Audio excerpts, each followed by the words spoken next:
Ondas da Ciência, o programa de rádio da FAPEMIG.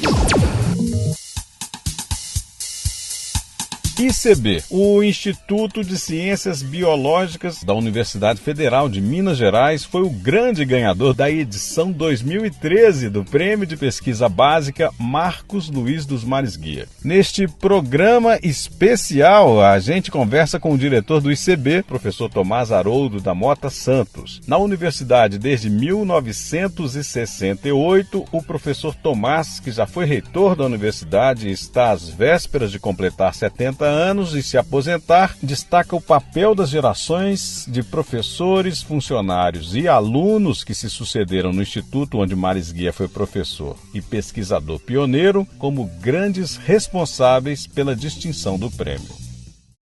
O ICB resultou da junção das disciplinas chamadas disciplinas básicas, diversos cursos profissionais da área biomédica, principalmente, medicina, odontologia, veterinária, farmácia, e mais de algum setor da biologia que funcionava na faculdade de filosofia, o curso de História Natural. Essas disciplinas se reuniram para constituir o ICB. Isso foi quando? Isso foi em 1968, pela reforma das universidades brasileiras decidida no âmbito do governo federal. Uma lei editada no período militar, né?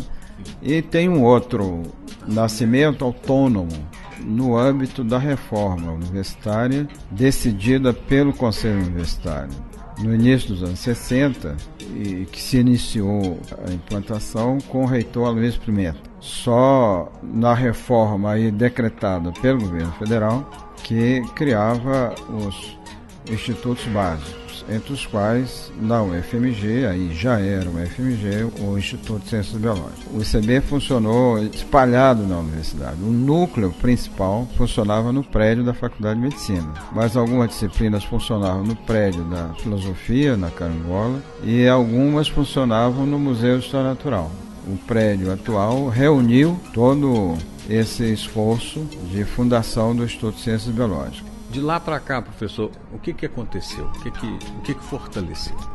Bom, coisa importante é que o ICB permaneceu fiel à sua origem, como essa instituição que reúne não só a vertente, digamos assim, das ciências biomédicas, como a das ciências naturais, da biodiversidade, ciências ambientais, etc. Então, é um instituto como poucos no país. Toda a biologia, digamos assim, está reunida no Instituto. Biologia marinha não está aqui, né?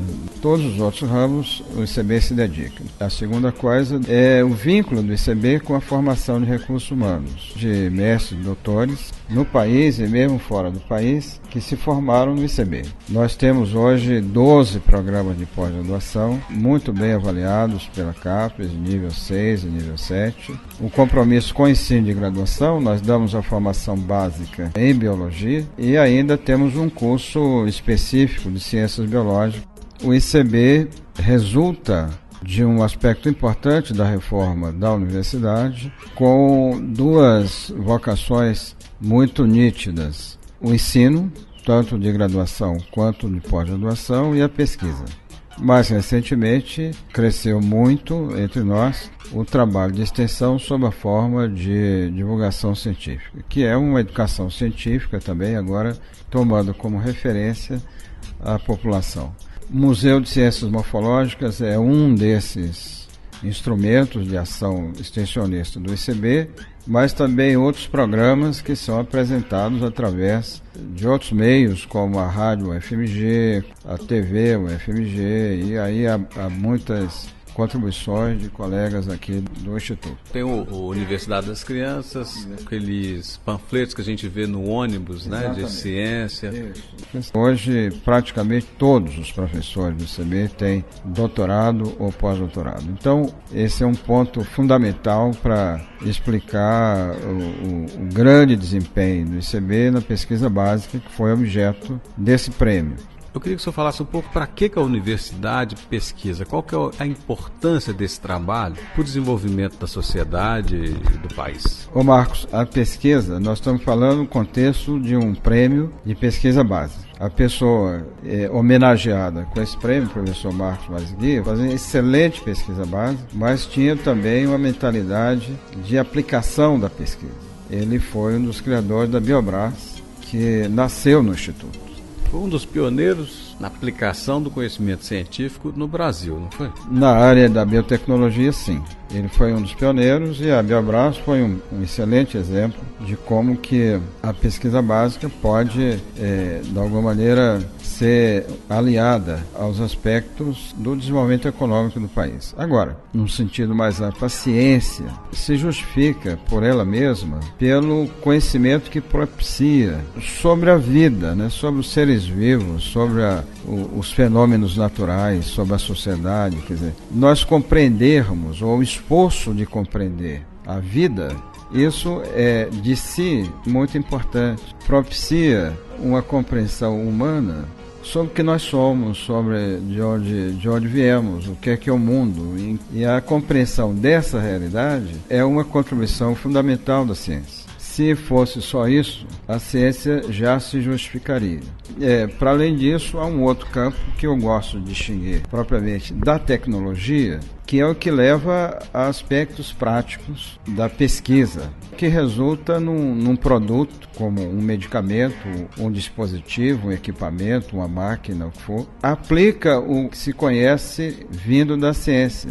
Quem está exatamente interessado no desenvolvimento da tecnologia vai aplicar a pesquisa, o conhecimento racional, com um objetivo distinto daquele que quer basicamente compreender o mecanismo de como que as coisas funcionam, como que o corpo funciona, como que as células funcionam, etc. Então, sim, dizendo de uma forma mais simples, mais mineiramente, seria mais ou menos dizer assim, oncotô, oncovô?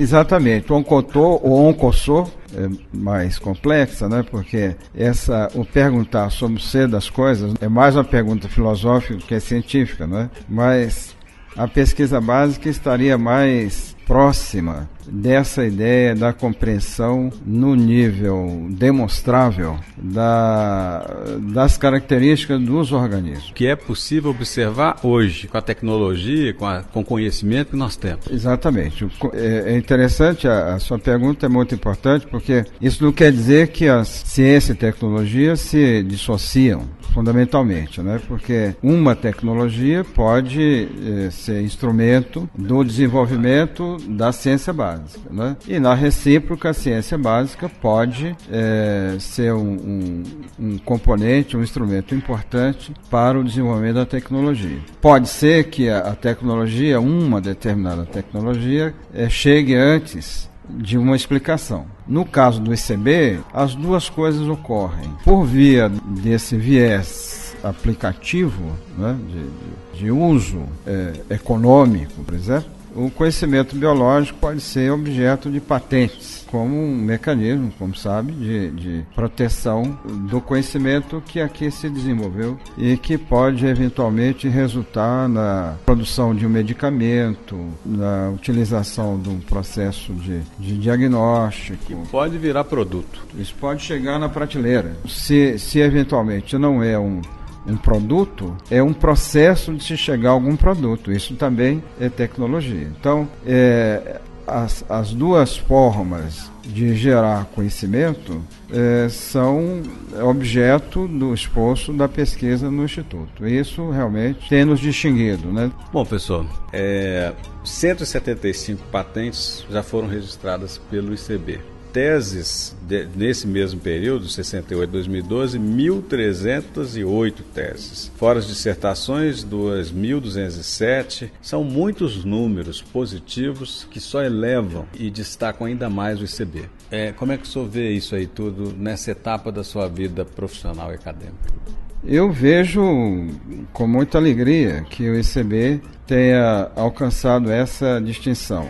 Na solenidade de entrega do prêmio pelo secretário de Ciência, Tecnologia e Educação Superior do Estado, Dr. Evaldo Vilela, tivemos a ocasião de, no discurso, mencionar que esse prêmio resulta da atividade da nossa comunidade acadêmica, mas também da inserção do Instituto de Ciências Biológicas na Universidade Federal de Minas Gerais.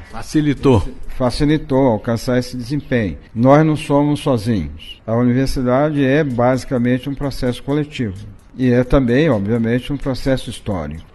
Há que mencionar que o prêmio não é resultado da ação apenas dos professores, dos docentes, mas de toda a comunidade do Instituto. Nós temos e tivemos excelentes servidores técnicos administrativos, né, que alguns já aposentados, que participaram e participam, e naturalmente os seus estudantados, pelas pesquisas que desenvolvem no nível da iniciação científica, como estudantes de graduação, e obviamente os estudantes de pós-graduação. Essa é que é talvez o grande caminho que o ICB desenvolveu de associar as atividades de ensino com as atividades de pesquisa. De modo que daqui mais alguns meses, né, passar pela compulsória para a aposentadoria, a alegria que me dá isso tudo, é a percepção do papel da história da própria instituição. Há pessoas muito, muito importantes que passaram no Instituto e eu rendo minha homenagem a elas, a eles. Professor, encerrando então o nosso bate-papo, o que faltou a gente dizer? No discurso eu mencionei um fundamental apoio das agências as federais, né, CNPq, CAPES, FINEP, e no plano mineiro da FAPEMIG, que para a pesquisa em geral, mas especialmente para a pesquisa biológica, fez e faz a diferença. Quer dizer, nós não seríamos o que somos sem o apoio decidido e decisivo da FAPEMIG. Sem falsa modéstia, né, acho que o ICB contribuiu e contribui para o desenvolvimento do espírito humano, daquilo em que conhecer os seres vivos pode contribuir para isso. Iniciativa da Secretaria de Estado de Ciência, Tecnologia e Ensino Superior, em parceria com a FAPEMIG, a Fundação de Amparo à Pesquisa do Estado de Minas Gerais, o Prêmio Marcos Luiz dos Mares Guia é concedido nos anos ímpares a instituições e empresas. Nos anos pares, serão homenageados ou distinguidos pesquisadores. Para saber mais, acesse www.fapemig.br/prêmio. Por hoje é isso. Eu sou Marcos Vinícius dos Santos e este foi o Ondas da Ciência, fapemig.wordpress.com ou no nosso canal no YouTube, Ondas da Ciência 1. É isso aí. Até a próxima!